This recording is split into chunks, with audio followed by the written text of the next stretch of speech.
What is the one thing that your parents asked you to do with your siblings?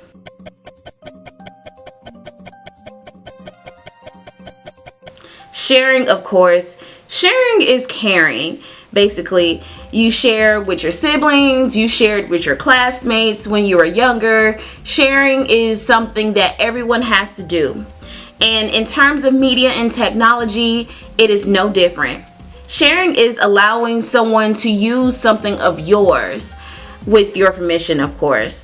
And we do this every single day. We share our information on Facebook. We share our information on Instagram and Snapchat. We can find out just about anything about anyone on the internet just by clicking on their profiles. We can find out their birthday, who their friends are, their parents are, where they're from, who their last girlfriend or boyfriend was. Basically, we share ourselves with each other more than we think we do. The sharing economy is a hybrid market which refers to the peer-to-peer based sharing of access to goods and services. Peer-to-peer exchange is an interaction between humans and or computers for trade of goods and services. The concept is thought to believe all parties in the exchange are legal. In 1999, Sean Fanning's Napster was a pioneer for peer-to-peer file sharing. It created a way for you to obtain or share digital audio files encoded in MP3 to just about anyone. And it was just a great way for people to share music, and you could literally have your favorite song at the tip of your fingers in just minutes. Paved the way for LimeWire and so many other companies out there too. He did eventually get sued in 2000 for copyright infringement by a lot of music companies, but it definitely helped change the game for so many other ways to share with people. Table, which is turned. I just slept with Sean Parker. You just slept on Sean Parker. You're a zillionaire. Not technically. What are you? Broke. There's not a lot of money in free music, even less when you're being sued by everyone who's ever been to the Grammys. This is blowing my mind. I appreciate that. I gotta hop in the shower and get ready for class. Biochem, even though you're a French major whose name is Amy. You passed. I'm a hard worker. There's juice or anything else you can find. Help yourself. You mind if I check my email? Yeah, go ahead.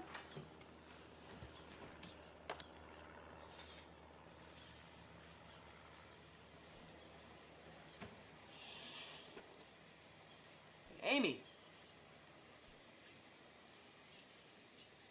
Amy! Yeah? Can you come out here? Just a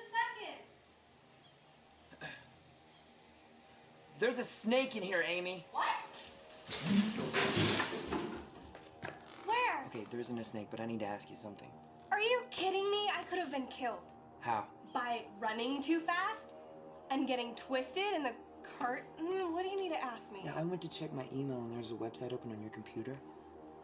Yeah, after you passed out last night, I went on the Facebook for a little bit. What's that? The Facebook? Stanford's had it for like 2 weeks now. It's really awesome, except it's freakishly addictive. Seriously, I'm on the thing like 5 times a day. Mind if I send myself an email? Yeah, is everything okay? Everything's great. I just need to find you, Mark Zuckerberg. I've never been in this building before. This building's 100 years old. The Social Network tells the story of Harvard undergrad student Mark Zuckerberg as he creates what will now be today's Facebook. We watch as he sort of steals and cheats his way to become the youngest billionaire the world has seen. But what made this film so intriguing was the lifestyle of a man behind the world's biggest social media website. Millions of people are on this site every single day, and it is where you can keep up with any and everyone around the world. Facebook has changed so much over the years, but the concept is the same. Nowadays, even your job looks at your activity on Facebook. Even companies target your websites and will advertise to you on social media platforms.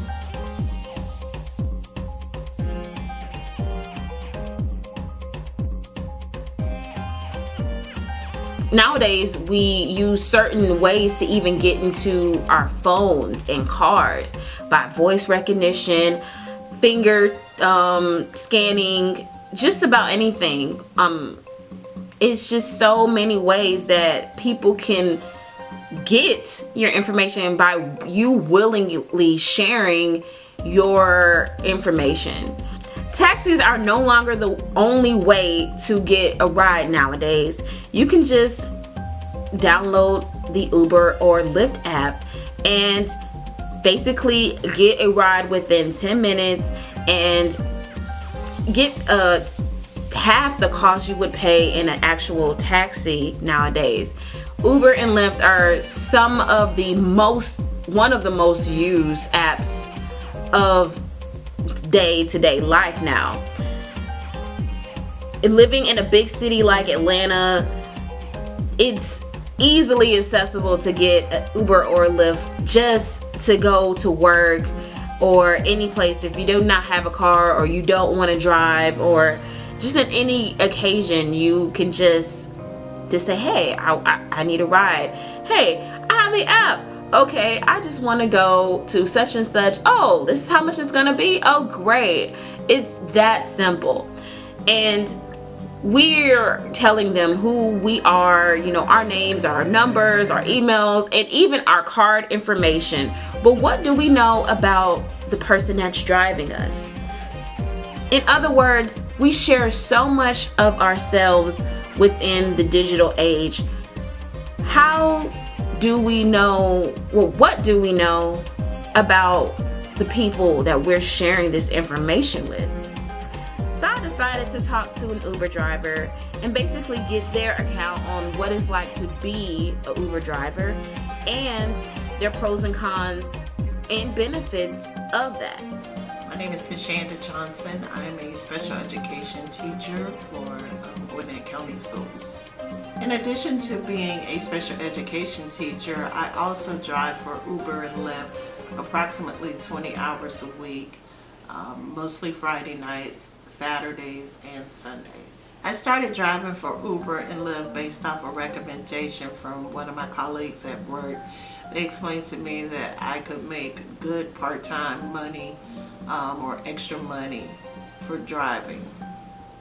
I've been driving for Uber and Lyft for about 3 months, and the experiences have been amazing.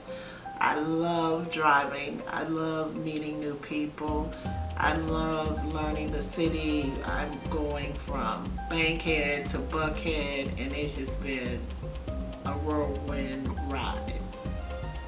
The pros to driving is being your own boss, flexibility of schedule, and the ability to make money. The cons to driving are personal safety, or being worried about your personal safety. Allowing strangers into your car can pose several problems. The second con, I would say, is navigation. It's hard to navigate the city, not knowing where you're going. That can be a problem. And thirdly is the respect of some of your passengers. They are coming into your personal space, and sometimes they lack respect for you and your vehicle. Overall, driving for Uber and Lyft is beneficial to me. It fits my lifestyle. I'm able to make my own schedule and earn money as I see fit for my household. Many of these apps makes our lives easier. We all want to be able to sit on the couch and order food without moving from that spot, but we all should think before we act. As long as we are mindful of the consequences, we can prevent further damage to ourselves in the future. In Ms. Johnson's interview, we got to see what the other side of the sharing economy was like. We got to get a little snippet of what they go through on a daily basis working for a company that is in the sharing economy. But there are consequences to every action, and they have a lot of our information, but we don't know that much about them. Ms. Johnson benefits a lot from her role in the sharing economy, but what do you benefit from? We as consumers need to be more careful in how we go about our daily lives in the sharing economy. The sharing economy is a great thing, and it's helpful to many others who are participants in it, but we all need to learn how to navigate the sharing economy a lot better so we can protect ourselves in the future. Well, I hope that you learned a lot from this video. It was really fun getting to learn a lot more about how the other side works. The sharing economy is a great way for us consumers to help each other achieve a goal of providing goods and services. But we also have to be mindful about how we do such things. In the future, let's be more proactive and mindful and understanding. I hope you really enjoyed this video and found it informational. There is more information on the internet about the sharing economy. Until next time, I'm Brittany Booz, and this has been my video on the sharing economy. Thank you. Have a nice day.